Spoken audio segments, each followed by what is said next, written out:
Innal hamdalillah nahmaduhu wa nasta'inuhu wa nastaghfiruh wa na'udzu billahi min shururi anfusina wa min sayyiati a'malina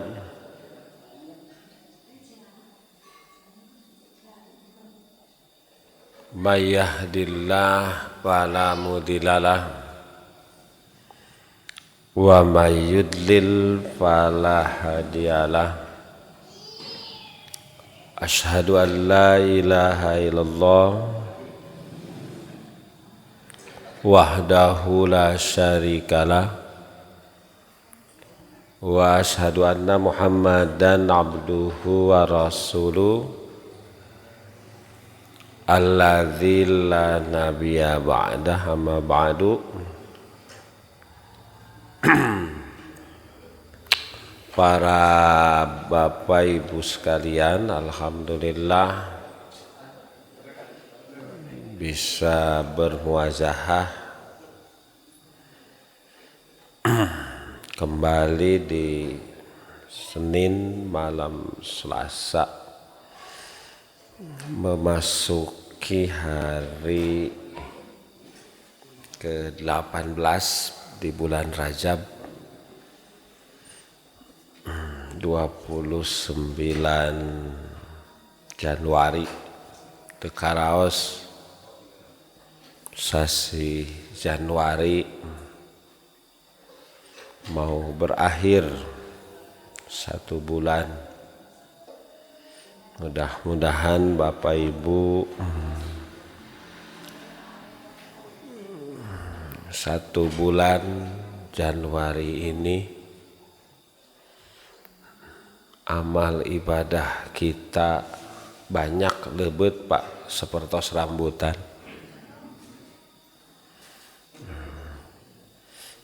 Anu bener aya benar aya bener Pak, mucekil. Kita memasuki hadis terakhir ini di Kitabul Jami Babul Birri Wasilah. Bahkan kalau lihat Kitab Bulughul Maram ini hadis terakhir Pak. Jadi nyangu koneng kedah nama. Jadi tidak terasa dulu kita memulai dari Kitabul Jami Babul Adab. Nah ini ternyata 1 bab sudah beres Pak. Alhamdulillah sabaraha tahunnya kemarin Pak. Ya dikeureuh mah beres Pak. Ya tamat. Terlepas kemampuan memahaminya. Yang jelas secara taklif kita sudah melaksanakan kewajiban.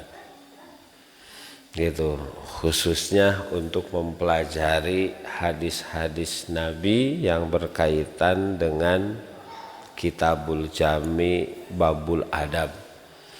Nah, ini Babul Dzikri wa Du'a. Hadis terakhir wa akhraja syaikhani. Bismillahirrahmanirrahim. Wa akhraja syaikhan an Abi Hurairah radhiyallahu anhu qala qala Rasulullah sallallahu alaihi wasallam. Hadis ini riwayat syaikhan. Syaikhan teh 2 syekh, yang dimaksud 2 syekh Imam Bukhari dan Muslim. Sumber hadisnya dari Abu Hurairah radhiyallahu anhu. Qala Rasulullah sallallahu alaihi wasallam. Rasulullah sallallahu alaihi wasallam bersabda, kalimatani khafif habibatani ila rahman, khafifatani alal lisan, thaqilatani fil mizan. Subhanallah wa bihamdihi subhanallahil azim.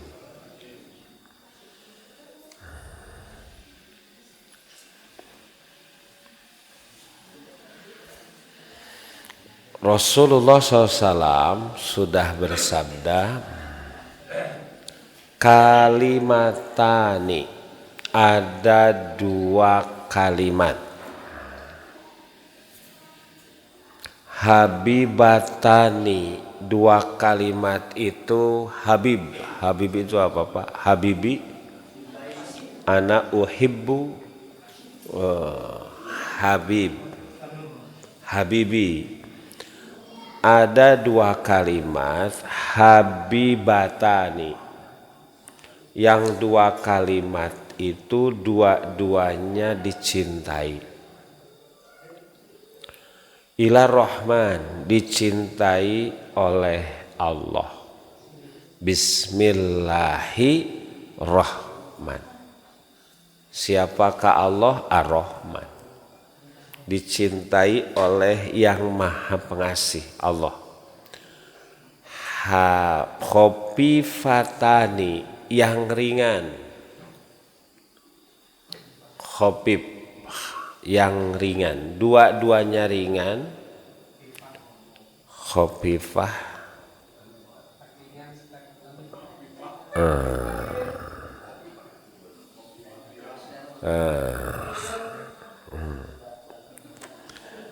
hafifatani, yang ringan, ala lisan, ringan diucapkan dalam lisan. Tapi sakilatani, tapi dua-duanya kalau disimpan berat. Bil mizan, berat dalam timbangan amal. Jadi hebat Pak, dua kalimat yang dua-duanya dicintai oleh Allah, ringan diucapkan, disimpan di timbangan amal, berat. Subhanallahi wa bihamdihi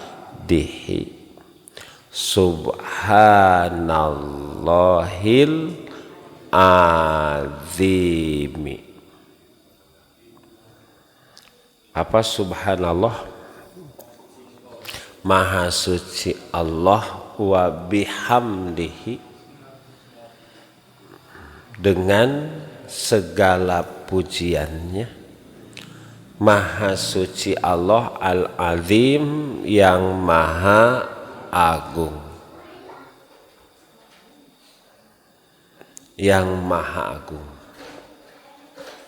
Mana dua kalimat Bapak Ibu? Subhanallah wa bihamdihi, itu satu kalimat. Itu satu kalimat. Kalimat yang kedua subhanallahil azim.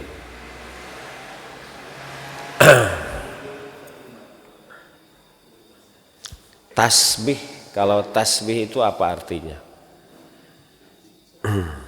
Tasbih. Nah, nanti Bapak Ibu, tasbih itu artinya mensucikan. Arti awal tasbih itu sebetulnya adalah menjauh dari tempat asal. Makanya berenang itu disebut alimu auladakum as-sibahah. Ajarkan anak-anakmu tasbih. Tasbih di sini berenang. Kenapa sekarang diartikan maha suci? Karena berenang itu menjauh dari tempat asal. Coba kalau gaya kupu-kupu Pak, ya kan? Itu namanya menjauh dari tempat asal. Jadi artikan alimu audakum as-sibah, tasbih. Gitu. Nah, makanya kita artikan menjauhkan Allah, tasbih itu dari sifat-sifat yang jelek. Makanya kita artikan maha suci. Kenapa maha suci? Karena maha siswa, maha karya. Maknanya bahwa Allah benar-benar bersih dari segala kekurangan.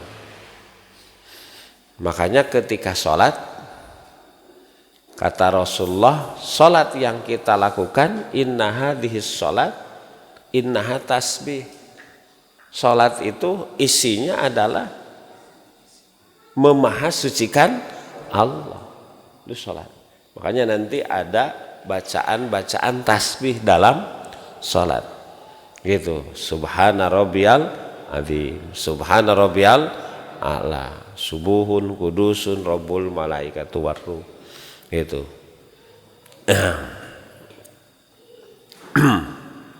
Nah ini tasbih Pak.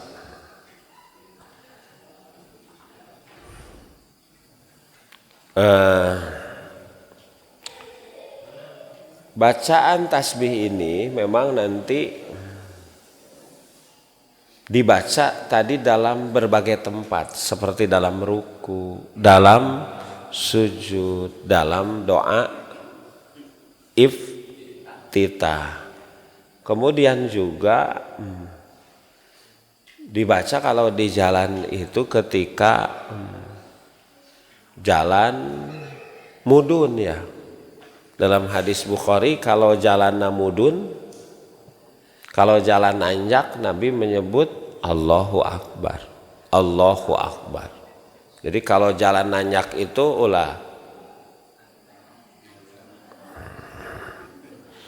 ulah ngarasulah ngarahuk ieu mah jalan ka langit cenah. Allahu Akbar sunahnya. Kalau ketemu jalan mudun subhanallah. Subhanallah.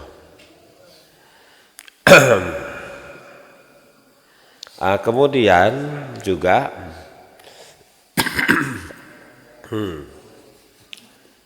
ini pernah disampaikan, kalau kita juga punya masalah, maka ternyata kalimat tasbih ini yang memang disunahkan untuk diucapkan. Seperti ketika Nabi Yunus alaihissalam dimakan oleh ikan. Kemudian jadi sudah di perut ikan gelap, kemudian di dasar lautan. Coba Pak, minta bantuannya ke siapa? Sudah sendiri di dalam perut ikan, di dalam laut. Eta aya sinyal teh nya. Enggak ada sinyal Pak. Tapi sinyal Allah mah tetap ada. Makanya apa yang diucapkan oleh Nabi Yunus, laula annahu minal musabbihin. Kenapa dia bisa selamat? Kalaulah Nabi Yunus tidak mengucapkan kalimat tasbih. Apa tasbihnya?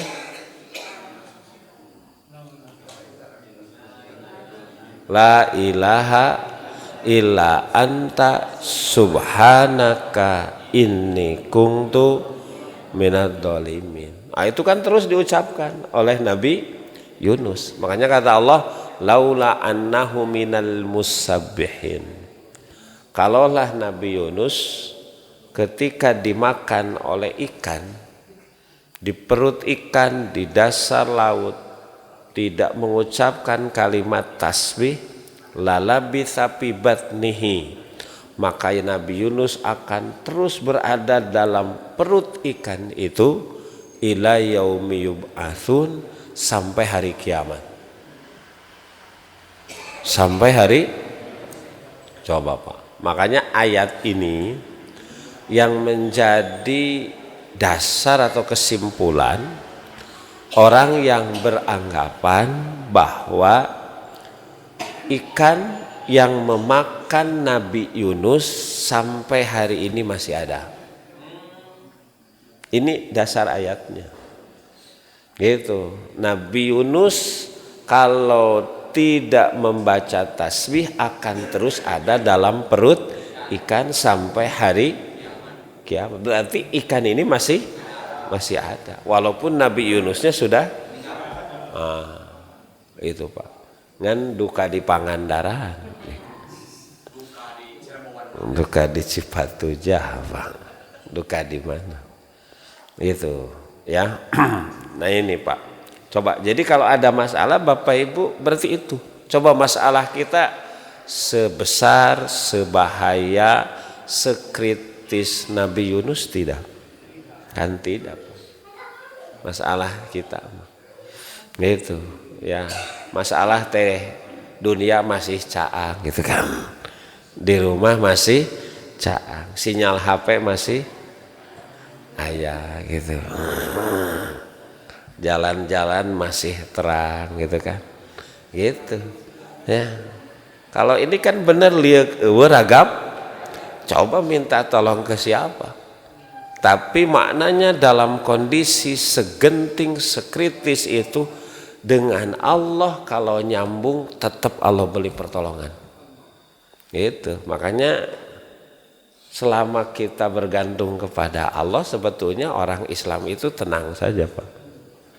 Gitu kan, Nabi kita Nabi Muhammad hijrah dengan siapa terakhir?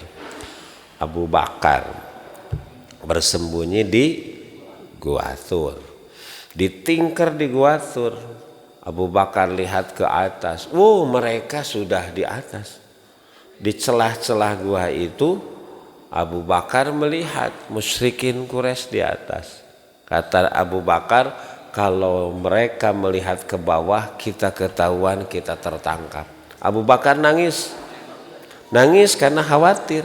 Bukan dia tertangkap, Nabi tertangkap. Saking cinta, maka ngobrollah Abu Bakar kepada Nabi, maka ungkapan Nabi diabadikan dalam Quran surat At-Taubah 40, la tahzan innallaha ma'ana.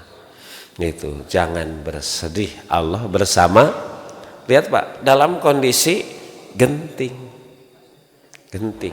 Demikian juga pengikut Nabi Musa ketika sudah terjebak di lautan, di depan lautan, di belakang Fir'aun. Coba Pak, seperti tidak ada jalan keluar.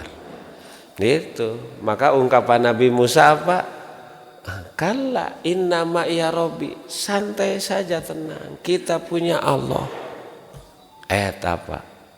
Gitu. Makanya tenang, tanggal 14.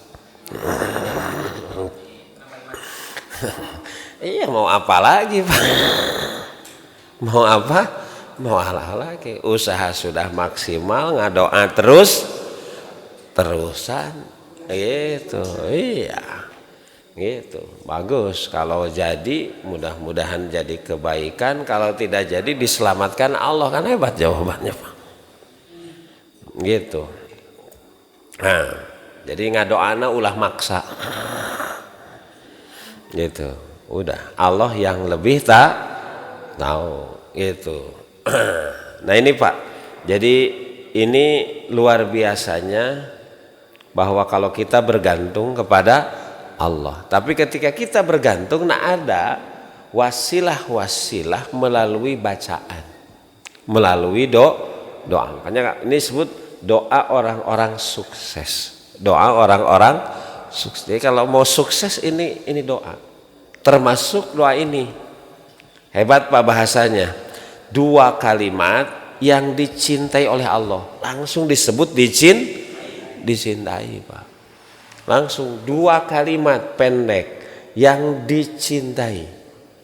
Gitu Pak. Nah, dapat cinta Allah Pak. Ya. Gitu. Kan biasanya kalau kita baca keterangan-keterangan, kalau ingin dapat cinta dari Allah itu amal-amalnya agak berat Pak. Umpamanya, kalau ingin dapat cinta Allah, umpamanya Pak, apa amalnya? Amalnya apa? Umpamanya membiasakan ibadah-ibadah sunat. Gitu.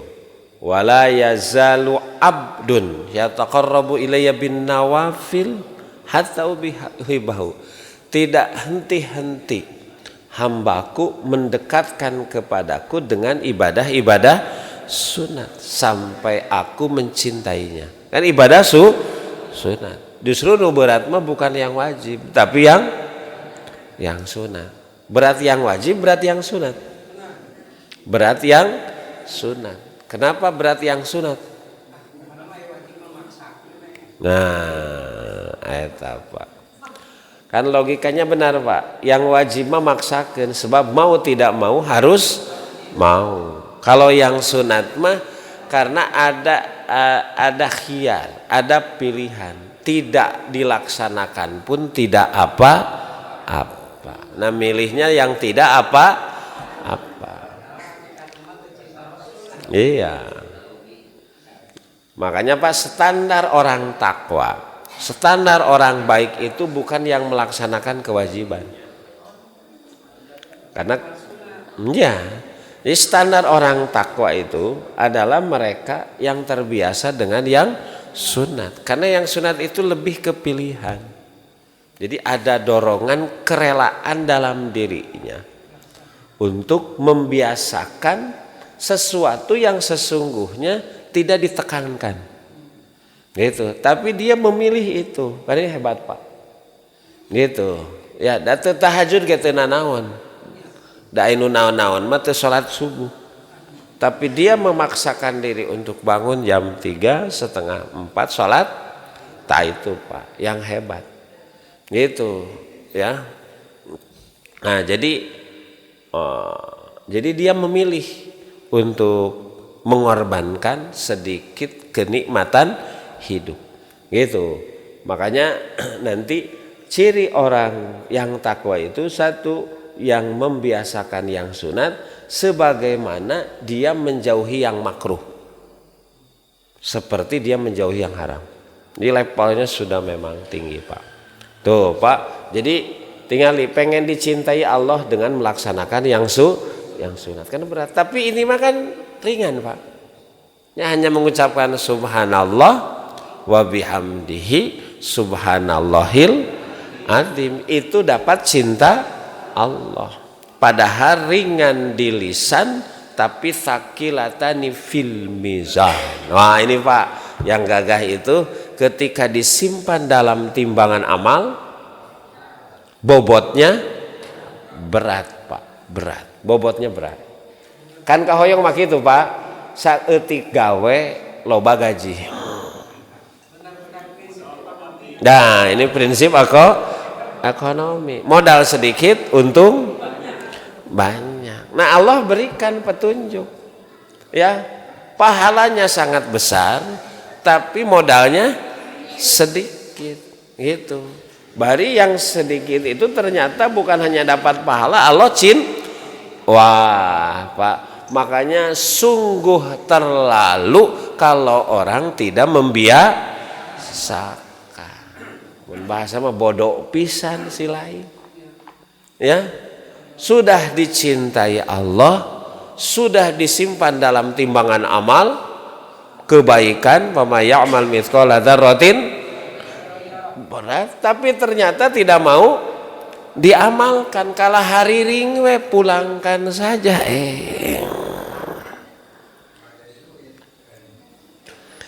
Tuh Pak, kan gitu ya, tinggal baca subhanallah wa bihamdihi subhanallahil. Tak ngahari ring dina motor, na mobil sambil nyupiran. Sambil jalan kaki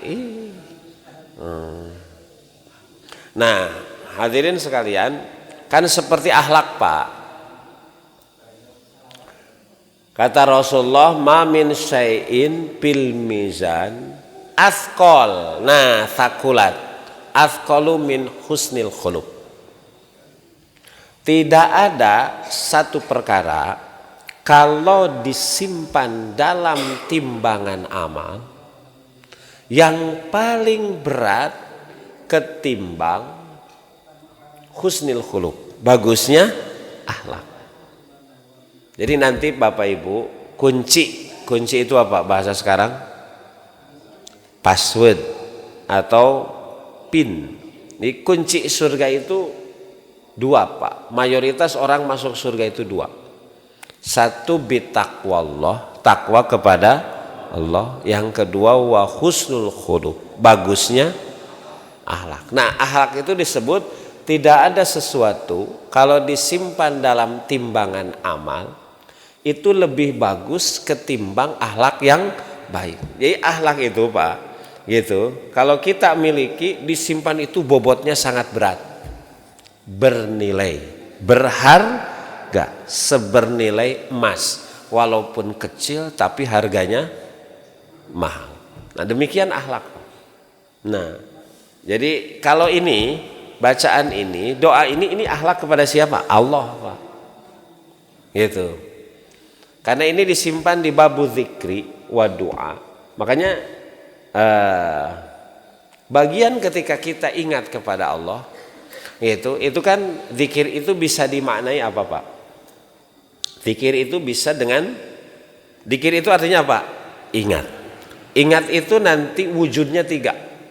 Satu, ingat itu wujudnya bisa diucapkan, sehingga dengan baca subhanallah wa bihamdihi subhanallahil azim. Yang kedua, ingat itu refleksinya, gitu. Setelah diucapkan itu ada dalam hati. Ingat, ya. Ulah melong ka mana aya Allah. Itu ingat Pak.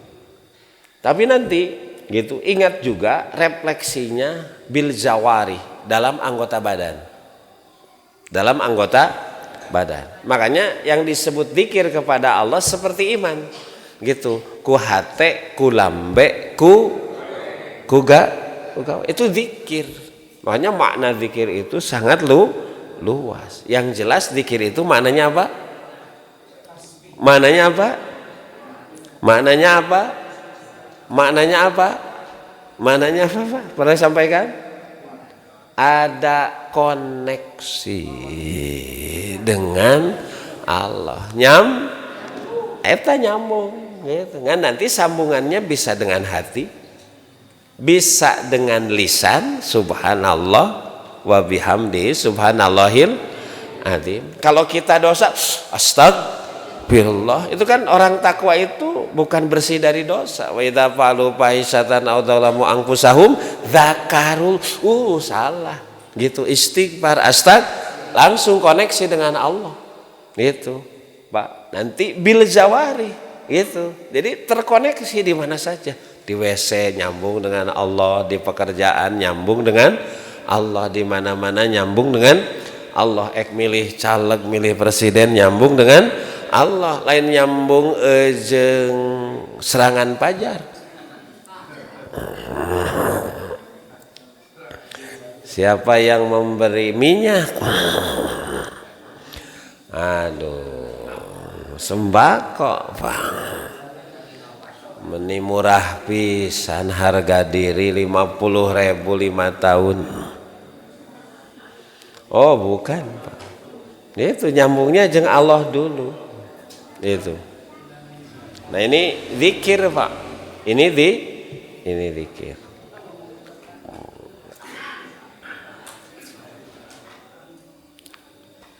Nah Bapak Ibu sekalian, di sini ada penjelasan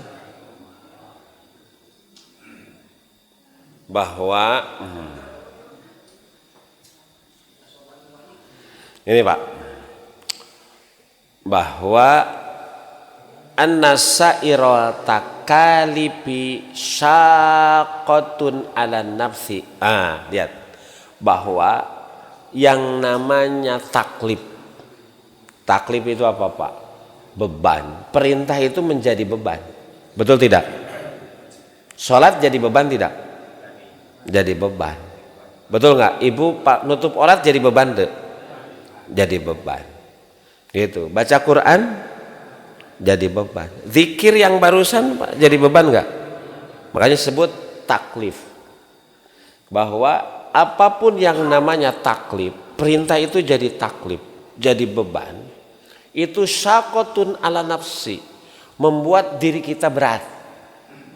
Membuat diri kita berat. Gitu. Makanya banyak orang yang tidak kuat sholat walaupun 5-10 menit. Betul nggak Pak? Gitu. Gitu. Ya. Padahal gitu, itu 10 menit nya berdiri, nya ruku, nya sujud. Tinggal nu ngaramet mah ruku wungkul 5 jam kuat. Nyati jam 7 sampai jam berapa? Sampai jam 11 balik kokotoran leledokan papanasan kuat ruku wungkul 5 jam. Nah, hari sholat mah 10 menit jeung nangtung jeung ruku jeung sujud jadi teu kuat.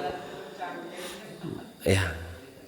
Ya, jadi siga berat kene sholat tibatan ngaram ngakutan batu bata ngakutan kesik semen Pak diangkatan kuat eta. Nah, ngangkat leungeunna sholat teu kuat. Oh, Pak. Itu. Nah, ini makanya sebut di sini ini. Ya. An-nasairo takalib, bahwa sesungguhnya semua taklib gitu ya, aturan agama itu syaqqah 'ala nafsi, berat terhadap jiwa gitu. Ari maca WA mah teu aya berat Pak, ai ekmat muka Quran.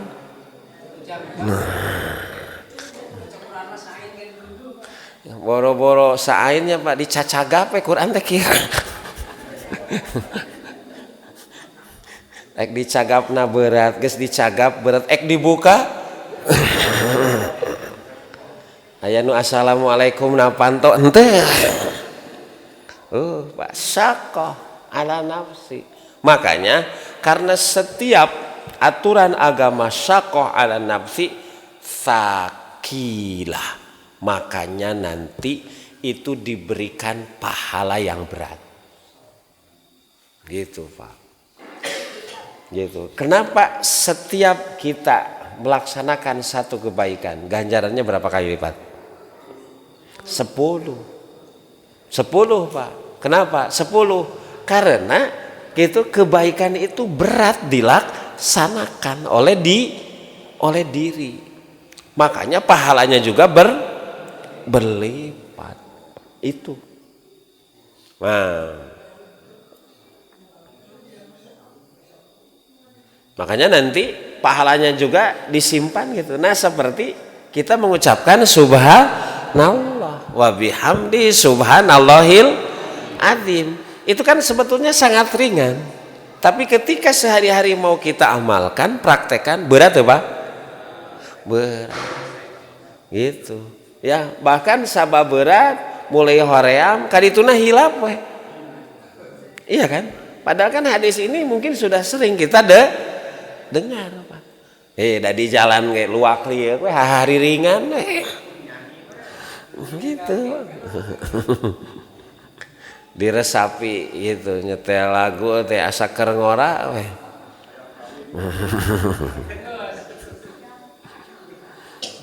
Nah ini Pak.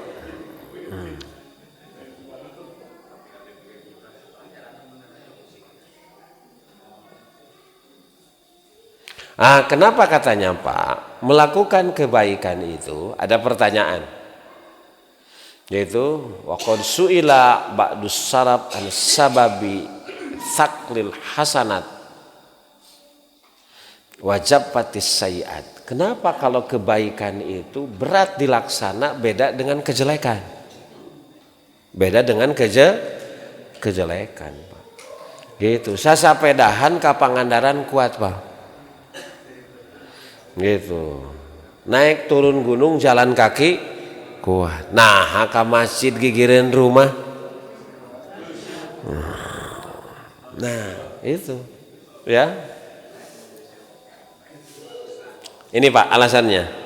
Li'annal hasanat hadarat muraratuha wa ghabat halawatuha pasakulat. Karena kebaikan-kebaikan itu bersama kebaikan itu hadir rasa tidak nikmat. Rasa tidak nikmat. Ketika kita melakukan ibadah, melakukan kebaikan, rasanya nikmat tidak nikmat, Pak? Tidak nikmat. Makanya tadi sebut taklif, beban. Gitu. Inilah nanti yang disebut dengan huzifatil jannatu bil makarih. Surga ditutupi dengan rasa makruh, benci. Karena dalam kebaikan itu tidak ada halawah. Hulwah itu manis, Pak. Gitu. Teu aya mah, teu aya amisna, teu aya resepna. Gitu. Makanya itu yang jadi berat. Tidak ada hulwah. Gitu. Makanya jadi berat. Tapi karena memang tidak ada manisnya, sehingga karena nggak ada manis, nggak ada minat, nggak ada selera, tapi pala yahmilunnaka sakluha ala tarkiha. Jangan karena berat beribadah sehingga ibadah ditinggalkan. Sabab hoream ibadah jadi teu kade. Gitu, ya. Jangan karena membaca Quran berat hoream sehingga tidak baca Quran. Karena memang demikian, Pak. Gitu. Nah, beda dengan sayyi'ah. Kenapa orang karena kejelekan mah jauh di jugjug anggang, gunung kanku, lautan kanku, kalau dangkal itu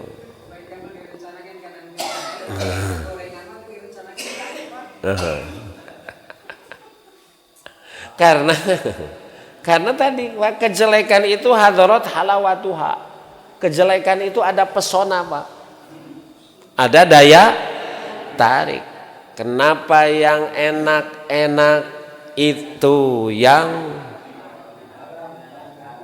dilarang? Yang dilarang itu enak. Yang benar itu enak-enak, Pak. Bukan gitu. Ya, Pak. Coba, Pak. Kalau tidak hati-hati, mohon maaf. Gitu. Istri orang lain lebih menarik ketimbang istri sendiri.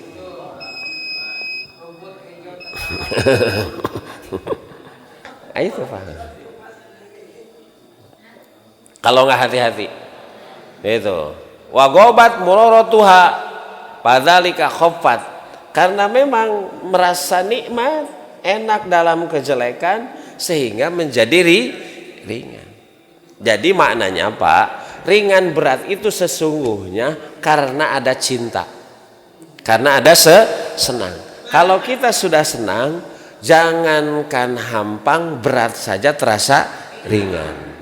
Kalau kita sudah suka, jangankan murah, gitu, mahal saja terasa murah. Kan gitu, Pak.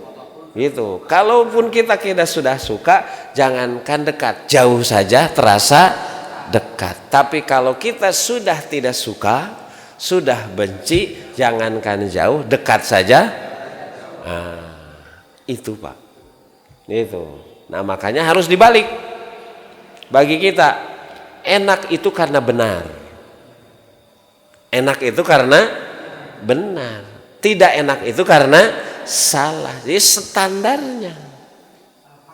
Nah, itu standarnya benarnya. Orang itu harus dibikin nyaman, bukan dibikin nyaman, dibikin benar. Dengan benar jadi nyaman.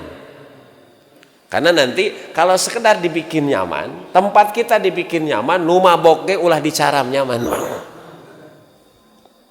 Gitu. Ya, nu bobogohan ulah dicaramnya gitu. Jangan ada amal ma'ruf nahi munkar tidak membuat nyaman, tapi itu benar. Jadi logikanya cari yang benar supaya nyaman. Jangan nyaman dulu, benar nyaman karena benar. Nah, ini yang sebut nanti dalam hadis fa innas sirqatu ma'ninatun. Kalau hidup kita benar tuma'ninah, tenang, nyaman. Wa innal kadziba raibatun. Kalau kita bohong, kalau kita salah, nggak tenang. Kalau logika orang-orang yang tidak beragama, nyaman dulu, bukan benar. Nyaman dulu. Nah, bagi orang Islam bukan nyaman, benarnya, gitu. Ya, nah ini Pak, jadi prinsipnya yang gitu.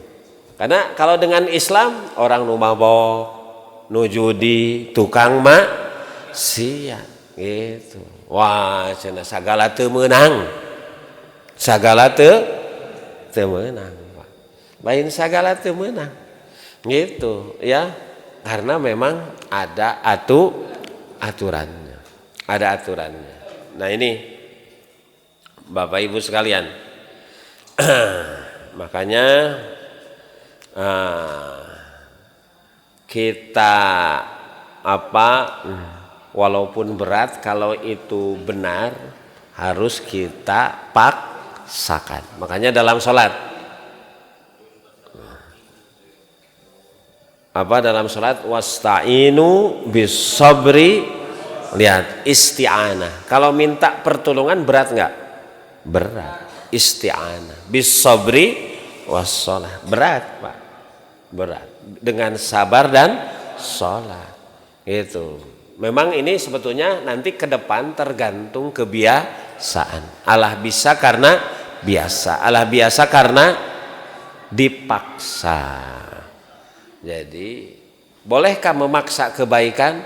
Boleh. Mending dipaksa ke surga, mending sukarela abus neraka. Gitu.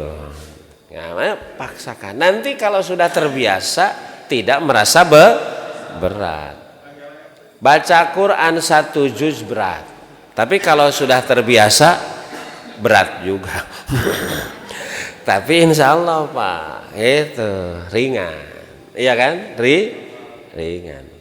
Nanti supaya lebih ringan ada motivasi. Di sanalah agama memberikan targhib, motivasi, pahala kalau baca Quran. Kan gitu ya Pak. Gitu. Bapak Ibu, apa motivasinya? Ini Pak. Berani tak Ibu ke mananya? Ka Tasik dari ongkosan?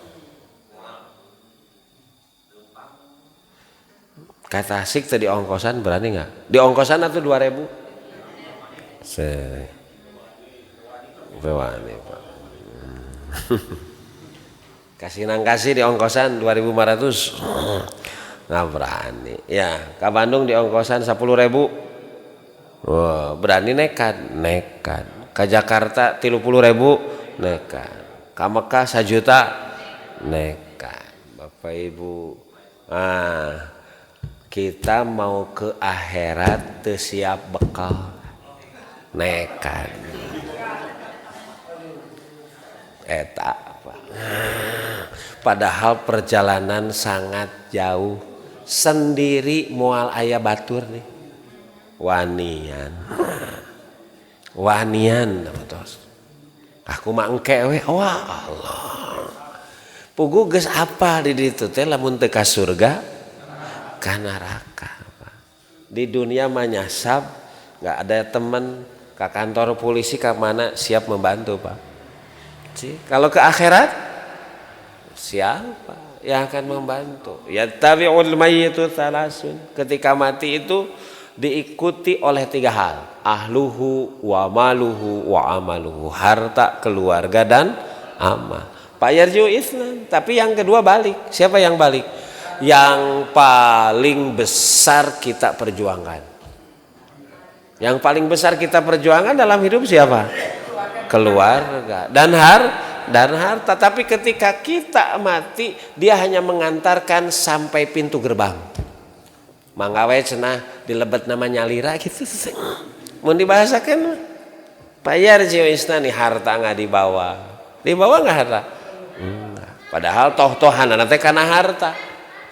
Udah harta mah piartosen mah pak tisuksruk ngelihat apapun. Keluarga juga demikian, teu panas teu hujan, tidak sakit. Pas meninggal mah abi mah deui ka gerbang cenah. Mangga we cenah di pengadilan mah ku nyalira. Wa yabqa wahid, yang akan menemani kita hanya satu. Amal. Gitu. Pan ada istri menangis geningnya banyak ketika suaminya meninggal. Itu meninggal itu jejeritan akang abdi jeung saha saok atuh cenah bade digali ari ibu serius mah dicaketkeun sareng si akang repeh balik tuh bener Pak itu 4 bulan teh nikah deui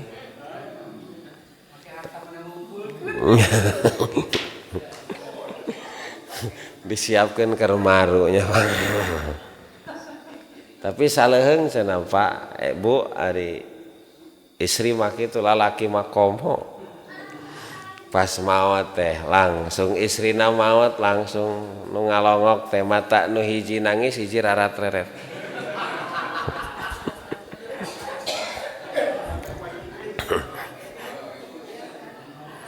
tuh wayab ko wahid itu amal Pak itu ya yang menyertai kita yauma yafirul mar'u min akhi orang lari dari saudaranya wa ummihi dari ibunya wa abi bapaknya wa sahibatihi dari suami dari istrinya wa banih dari anak turunannya. Coba egois Pak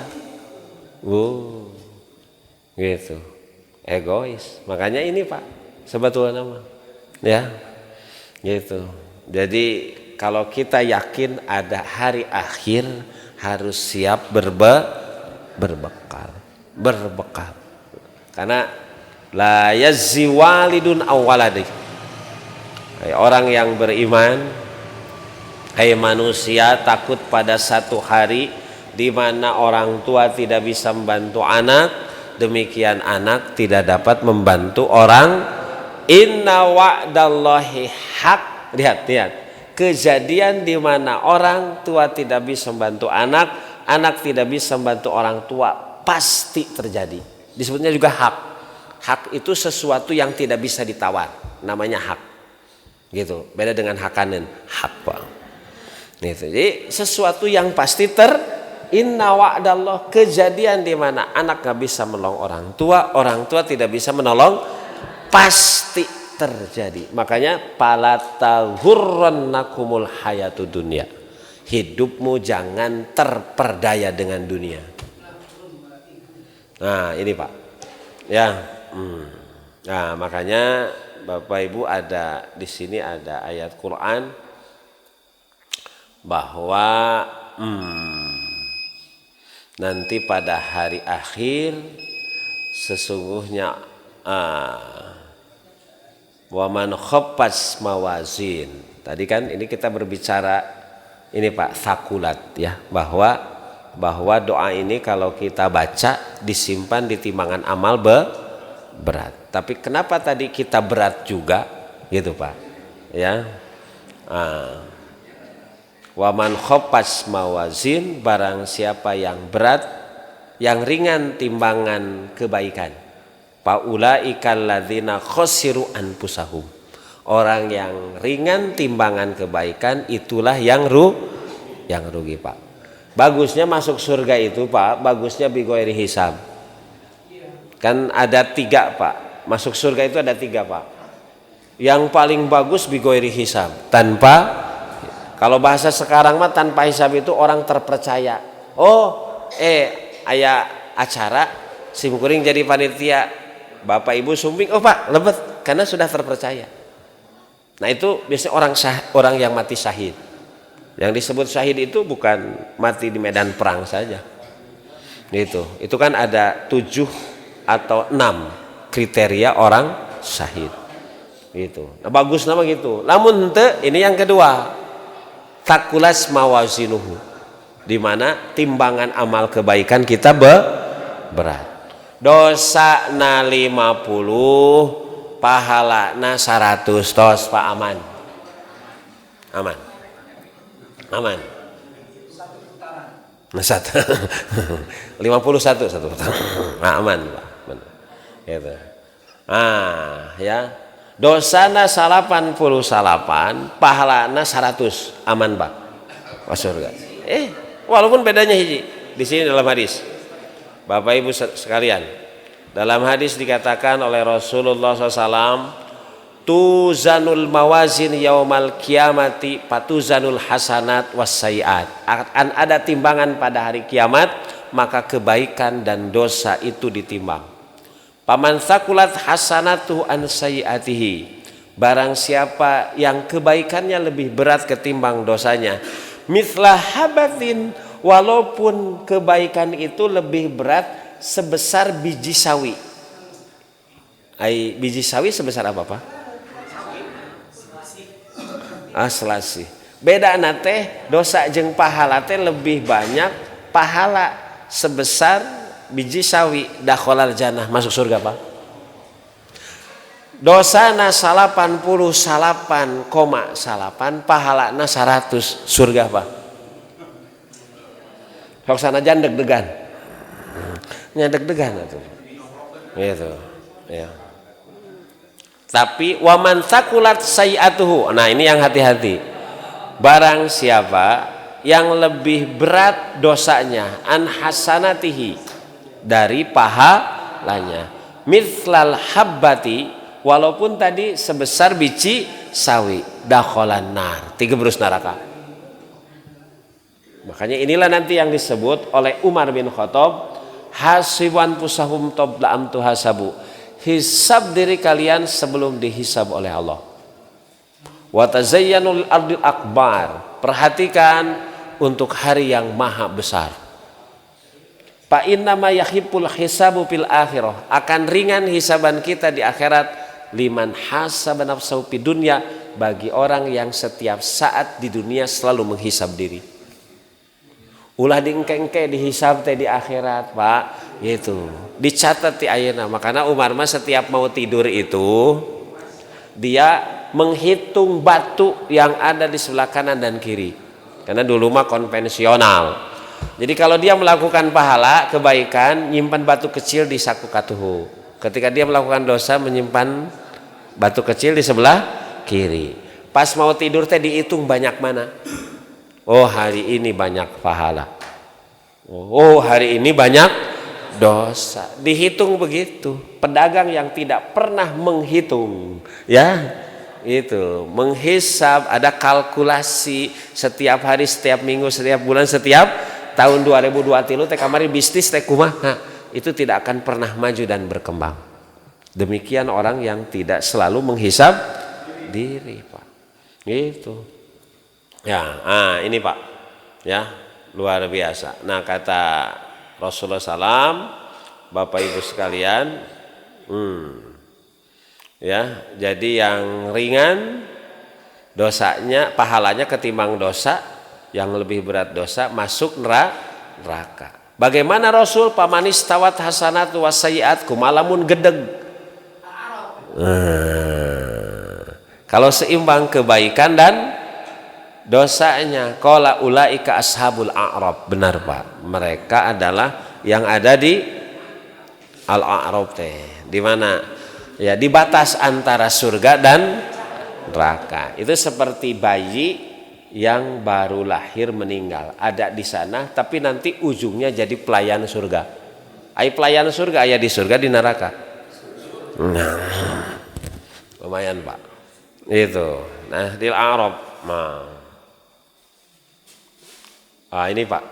Jadi itu yang kedua. Jadi yang pertama bi ghairi hisab, yang kedua masuk surga dihisab. Nah yang ketiga ada masuk surga harus anslom heula ka neraka. Nah, naudzubillahi min dalik. Nanti orang-orang yang begini mah nanti ketika dalam hadis Bukhari yakhruju minan nar akan keluar dari neraka. Kalau keluar dari neraka berarti dia disiksa. Man qala la ilaha illallah wa fi qalbihi mithqala dzarratin min iman. Sebesar biji sawi ada keimanan walaupun disiksa dulu ujungnya dia keluar. Gitu. Nah, ini nanti yang disebut dalam hadis Juhaimiyun, mantan narapidana. Mantan narapi kalau di dunia. Nah, Bapak Ibu sekalian, kembali pada tema Bapak Ibu sekalian.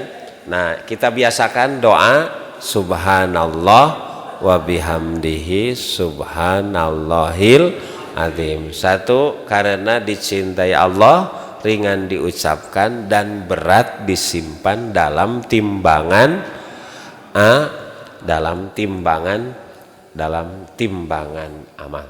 Mudah-mudahan kita belajar hadis-hadis Nabi termasuk bab adab, bab doa jadi jalan Allah ridho dan kita bisa amalkan dalam kehidupan sehari-hari. Ya, keyakinan kita pada Allah makin kuat. Nanti Bapak Ibu untuk minggu depan ya. Minggu depan berarti masuk bulan Februari nanti masih Rajab ya Pak ya? Masih Rajab ya. Masih Rajab, nanti kitab apa ya Pak? Nanti kita pikirkan, mungkin juga ada usulan dari Bapak-bapak. Nanti belajar kitab apa? Karena belajar mah harus terus. Belajar mah harus. Kan? Apa Pak? Oh iya, ada hanca Pak, harus kitab. Apakah mau Arba'una Nawawi? Bisa. Kalau Riyadus Sholihin kan sudah ada ya, menggarap ya Pak ya? Sudah ada.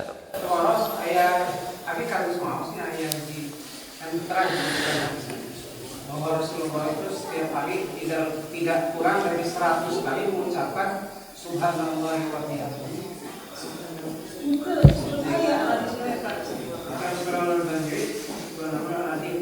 Itu ada hadis yang menerangkan begitu. Kondisi hadisnya bagaimana? Kalau memang ada, berarti kan kita bisa membacanya di setiap saat, di setiap waktu. Atau kita ingatlah. Memang ada hadis bahwa kalau kita membaca kalimat subhanallah 100 kali dosa-dosa kita diampuni. Wa in kana mithla zabadul bahri, walaupun dosa kita sebanyak buih di laut Pak. Gitu. Jadi kan sebetulnya baca subhanallah ini kan Bapak Ibu zikir setelah sholat ya. Baca setelah sholat apa? Subhanallah berapa kali?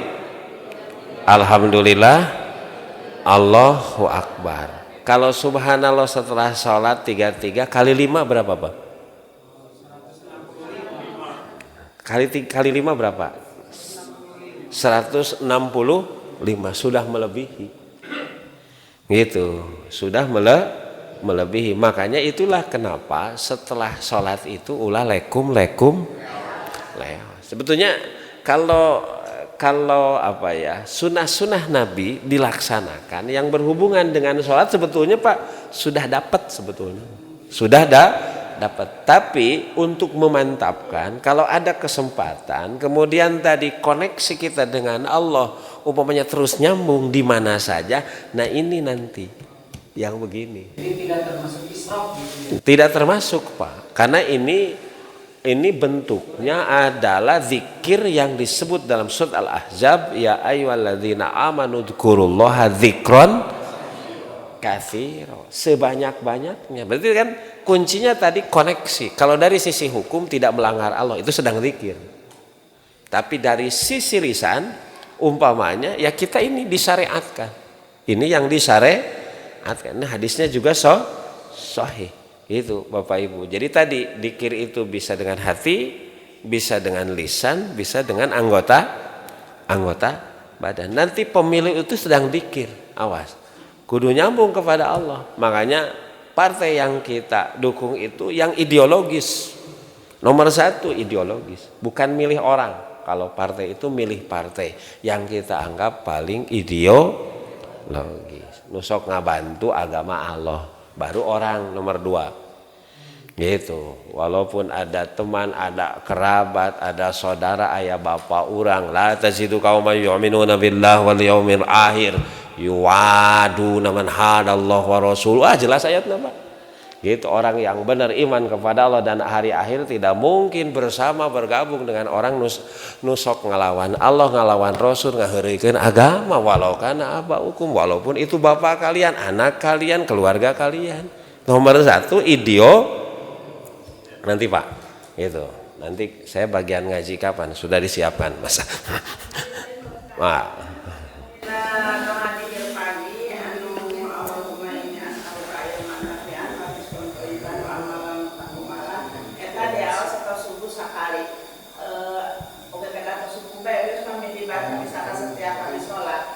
Bebas Bu, bebas, itu bebas. Jadi doa itu bebas dibaca kapan saja. Tapi kenapa subuh? Supaya pada hari itu ilmu kita bertambah. Kan subuh itu mengawali hari. Sebenarnya bebas dibaca kapan saja. Cuman kenapa itu dibaca pagi? Supaya mengawali hari. Mengawali hari itu ilmu kita bertambah. Kemudian rizki, kemudian amal juga. Jadi kan sebelum baca doa itu kan gini, kemarin ini di pembahasan sebelum membaca doa yang lain kemarin gening Pak, baca doa apa dulu? Eta mah bade atosan kayak.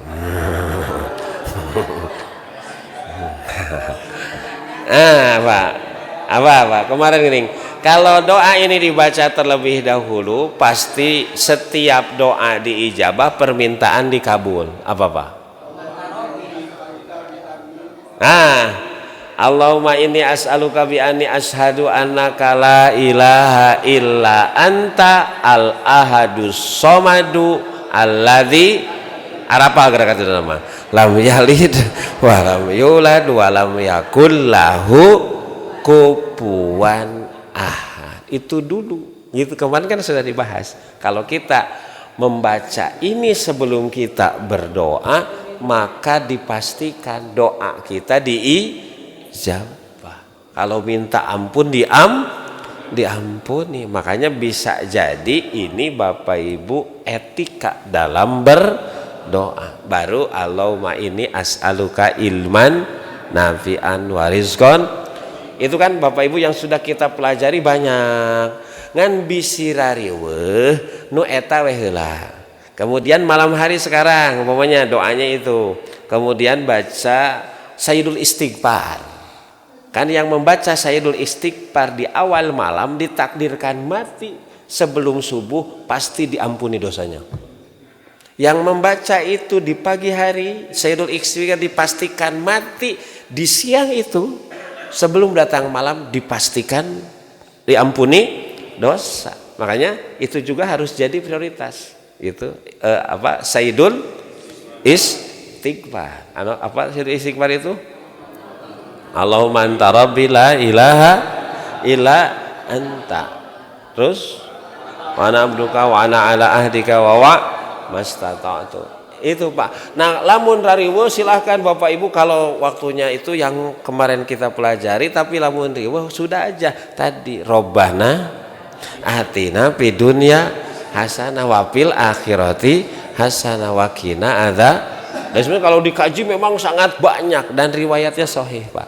Tapi dengan mempelajari kemarin kita babu dzikri wa doa di sini sudah luar biasa. Banyak petunjuk-petunjuk yang bisa kita amalkan untuk sehari-hari. Jadi tos beres salat maghrib maca nu tadi heula ngadoa heula Ibu Sayyidul Istighfar gitu.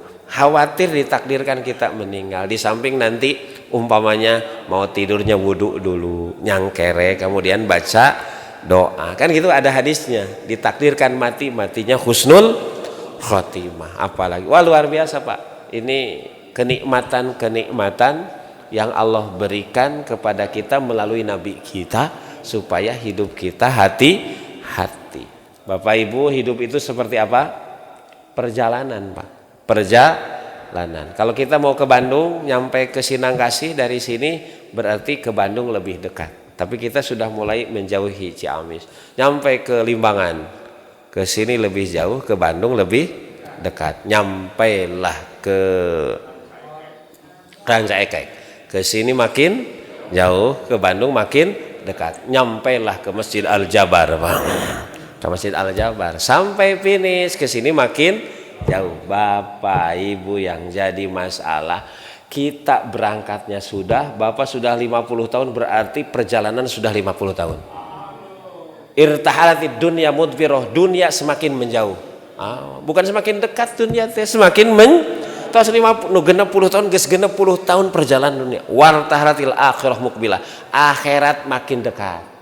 Yang jadi masalah kalau di dunia perjalanannya targetnya jelas Mekah. Kalau ini nggak tahu finishnya apakah masih jauh atau sudah dekat. Nah, sabulan deui, satahun deui, sajam deui kan kita nggak tahu. Itu yang harus hati-hati. Lamun ka Bandung mah jelas, tos dugi kieu berarti sakieu menit deui. Leres teu? Kita nggak tahu, tapi ancang-ancangnya ada. Rata-rata umur umat Nabi 60-70. Tapi abi geus 70 can maot-maot.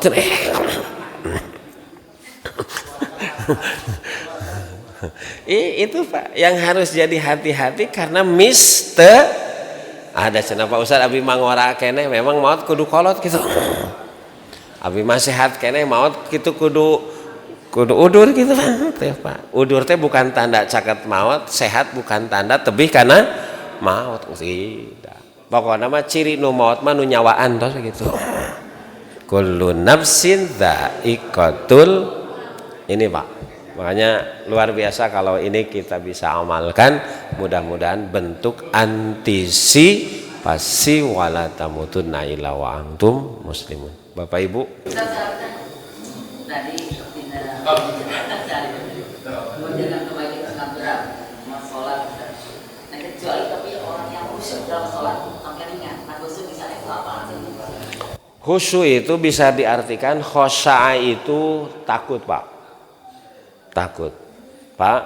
Kalau orang rasa takutnya besar, maka besarnya rasa takut pada saat yang sama melahirkan ringannya melakukan sesuatu yang bisa menyelamatkan dari rasa takut.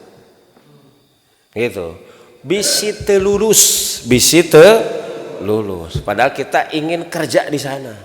Maka mempersiapkan pelajaran atau materi supaya kita bisa lulus itu lebih ringan. Untuk menghindari rasa takut. Makanya lihat ayat itu jangan sampai ke sana Pak. Itu wasta'inu bis-sabri was-shalah wa innaha lakabiratun illa 'alal. Teruskan kira. Bagaimana yang khusyuk? Alladzina yadhunnuna annahum mulaqu rabbihim wa annahum ilaihi raji'un. Orang yang khusyuk itu yang yakin akan ketemu Allah dan ke akhirat dia dikembalikan. Jadi orang akan ringan, akan khusyuk dalam sholat kalau dia yakin bahwa hidupnya akan dipinta pertanggungan jawab. Kembali kepada Allah, ada balasan, ada balitungan setelah bilatungan badannya. Itu baru makanya sholat itu akan bisa khusyuk, akan ringan, akan kita berjuang untuk konsentrasi manakala orientasinya akhirat. Akhirat. Makanya bikin program hidup itu from the end. From the end itu memulai dari akhir. Ketika nanti saya mati itu di hadapan Allah ingin masuk surga neraka itu. Gitu.